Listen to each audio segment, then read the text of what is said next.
Hi friends, எல்லாருக்கும் வணக்கம். இன்றைக்கி நம்மளோட சேனலில் எல்லாருக்கும் பிடிச்சமான ஒரு ஸ்வீட் தான், அதாவது அல்வா பண்ண போகிறோம். எல்லாருக்குமே ரொம்ப ரொம்ப பிடிக்கும். அல்வா பிடிக்காதவங்க இருக்கவே மாட்டாங்க. இன்றைக்கி நம்ம டிஃப்ரெண்ட்டாக ரவை வச்சு எப்படி அல்வா பண்ணலான்னு பார்க்க போகிறோம். இப்போ வாங்க நம்ம வீடியோக்குள்ளே போகலாம். நான் 1 கப் அளவுக்கு ரவை எடுத்திருக்கேன். இது வறுக்காத நார்மல் ரவை தாங்க. அது 1 கப் எடுத்துக்கோங்க. இப்போ 1 கப் அளவுக்கு நீங்கள் ரவை எடுத்துருக்கீங்க அப்படின்னா ஒரு 3 கப் அளவுக்கு தண்ணி விட்டுக்கோங்க. அப்போ தான் ரவை நல்லா ஊறி வரும். ஸோ 3 கப் அளவுக்கு தண்ணி இப்போ நம்ம விட்டுக்கலாம். தண்ணி விட்டு ஒரு மிக்ஸ் பண்ணி மூடி வச்சுருங்க. கிட்டத்தட்ட ஒரு 3 மணி நேரம் கண்டிப்பாக நல்லா ஊறணும். நல்லா ஊறினா தான் நம்ம ரவையிலேருந்து பால் எடுக்க முடியும். ஸோ இப்போ மூடி வச்சுட்டு ஒரு 3 ஹவர்ஸுக்கு அப்புறம் நம்ம பார்க்கலாம். இப்போது 3 ஹவர்ஸ் ஆயிடுச்சுங்க. ஓப்பன் பண்ணியாச்சு. ரவை நல்லா ஊறிருக்கு. இது நல்லா கையால் நல்லா பிசைஞ்சுக்கோங்க. நம்ம பிசைய தான் அந்த பால் நல்லா வெளியில் வரும். ஸோ நல்லா பிசைஞ்சிட்டு ஒரு வடிகட்டி வச்சு நம்ம வடித்து பாலை தனியாக எடுத்துக்க போகிறோம்.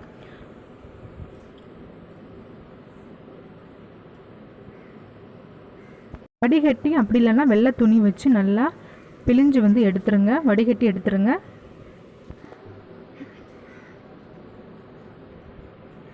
இப்போ நல்லா வடிகட்டி பாலை தனியாக எடுத்து வச்சாச்சு. இப்போ பால் எத்தனை கப் இருக்குன்னு நம்ம மெஷர்மெண்ட் பண்ணிக்கலாம். பால் எத்தனை கப் இருக்கோ அந்த கப்பில் பாதி அளவுக்கு நம்ம சுகர் எடுக்கணும். கிட்டத்தட்ட பார்த்திங்கன்னா எனக்கு 2.25 கப் அளவுக்கு பால் வந்திருக்கு. ஸோ நான் 1.5 கப் அளவுக்கு ஜீனி எடுத்துக்க போகிறேன். இப்போ ஒரு கடாய் வச்சுருக்கேன். அதில் 1.5 கப் அளவுக்கு ஜீனி சேர்த்துட்டு ஒரு 1/4 கப் அளவுக்கு தண்ணி சேர்த்துக்கோங்க. இது நமக்கு ஜீனி ஜஸ்ட்டு அந்த பிசுபிசுப்பு தன்மை வந்தால் போதும். நீங்கள் பக்குவமாக அந்த பாகு பதத்துக்கெலாம் வர தேவையில்ல.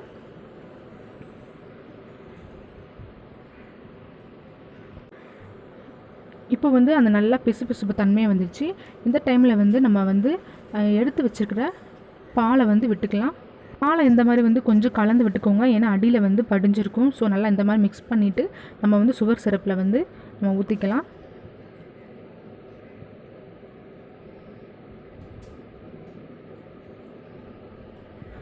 ஊற்றிட்டு நல்லா கலந்து விட்டுருங்க. நான் இன்னொரு பக்கம் ஒரு கடாய் வச்சுட்டு ஒரு டேபிள் ஸ்பூன் அளவுக்கு ஜீனி விட்டுக்கிறேன். இதில் கொஞ்சமாக தண்ணி விட்டு நம்ம ப்ரௌன் கலர் ஆற வரைக்கும் நம்ம வெயிட் பண்ணோம். இது எதுக்குன்னா அல்வாக்கான கலர் இதுதான். நம்ம இந்த மாதிரி நேச்சுரலாக கலர் பண்ணி போடும்போது சூப்பராக இருக்கும். உங்களுக்கு இது பண்ணுறதுக்கு இன்ட்ரெஸ்ட் இல்லைன்னா நீங்கள் கலர் பவுடர் கூட யூஸ் பண்ணிக்கலாம். பட் நான் இன்றைக்கி சுகர்லேயே கலர் நம்ம ரெடி பண்ணிக்க போகிறோம். இப்போ பாருங்கள், நல்லா திக்காக ஆரம்பிச்சிருக்கு. இந்த ஸ்டேஜ்லேருந்து நீங்கள் நல்லா கைவிடாமல் கலரிட்டே இருக்கணும்.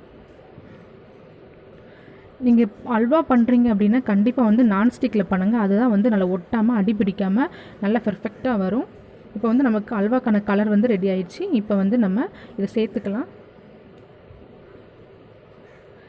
சேர்த்துட்டு நல்லா கலந்து விடுங்க. அல்வாக்கான கலர் சூப்பராக வந்திருக்கு பாருங்கள். நல்லா ப்ரௌன் கலர் ஆற வரைக்கும் நம்ம வெயிட் பண்ணாலே போதும். இப்போ நல்லா திக்காக ஆரம்பிச்சிருக்கு. நம்ம ஊற்றின பால் பாதி அளவுக்கு இப்போ வர ஆரம்பிச்சிருக்கு. நீங்கள் கைவிடாமல் கலரிட்டே இருக்கணும். இந்த ஸ்டேஜில் பார்த்திங்கன்னா நான் கொஞ்சமாக முந்திரி பருப்பு சேர்த்துக்கிறேன். முந்திரி பருப்பு சேர்க்கும் போது நல்லா டேஸ்ட் கொடுக்கும். ஸோ அதுக்காக தான். இல்லைனா நீங்கள் அவாய்ட் பண்ணிக்கலாம்.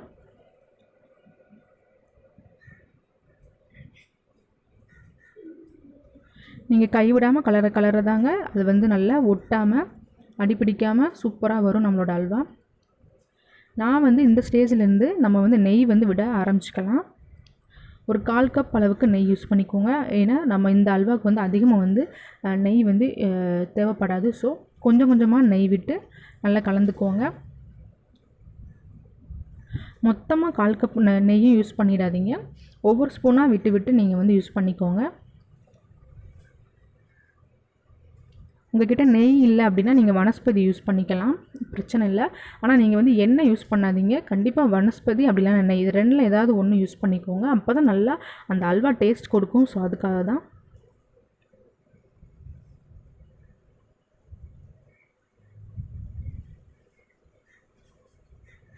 இப்போவே பார்த்தா உங்களுக்கு தெரிஞ்சிருக்கும், நல்லா கெட்டியாக ஆரம்பிச்சிருக்கு. நல்லா கடாயில் நல்லா ஒட்டாமல் வருது. ஸோ நம்ம இன்னும் கொஞ்சம் நெய் விட விட நல்லா சூப்பராக வருங்க. இதை சாப்பிட்றவங்க கண்டிப்பாக நீங்கள் இதில் ரவையில் பண்ணீங்கன்னு சொன்னால் நம்பவே மாட்டாங்க. கோதுமையில் பண்ணுற அதே டேஸ்ட்டுக்கு சூப்பரான டேஸ்ட்டுக்கு அல்வா இருக்கும்.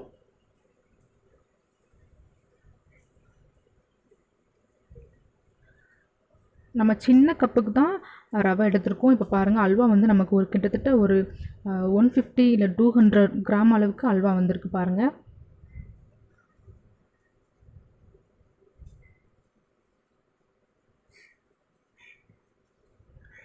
அல்வா பண்ணுறதுக்கு கொஞ்சம் டைம் எடுக்கும். பட் ஆனால் நம்ம வீட்டில் பண்ணி சாப்பிட்றது வந்து அது தனி டேஸ்ட் இல்லையா? ஸோ நீங்கள் வந்து கண்டிப்பாக ஃப்ரீயாக இருக்கும்போது இந்த மாதிரி ட்ரை பண்ணி பாருங்கள். நல்லா ஒட்டாமல் சூப்பராக வந்துட்டுருக்கு.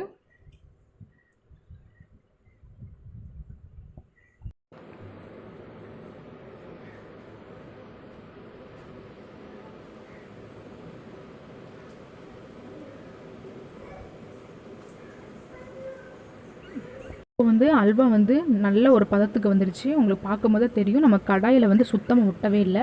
இந்த ஸ்டேஜில் வந்து நான் வந்து 1 ஸ்பூன் அளவுக்கு நெய்யை விட்டுட்டு ஸ்டவ்வை வந்து ஆஃப் பண்ணிடுறேங்க. இப்போ நம்மளோட ரவையில் பண்ணக்கூடிய சூப்பரான ஹல்வா வந்து ரெடி ஆயிடுச்சுங்க. அவ்வளோ டேஸ்ட்டாக இருக்கும். கண்டிப்பாக நீங்கள் எல்லாருமே இந்த மெத்தடில் ட்ரை பண்ணி பாருங்கள். ரொம்ப சிம்பிளான மெத்தட் தான், ஈஸியாக எல்லாராலையும் பண்ணிக்க முடியும்.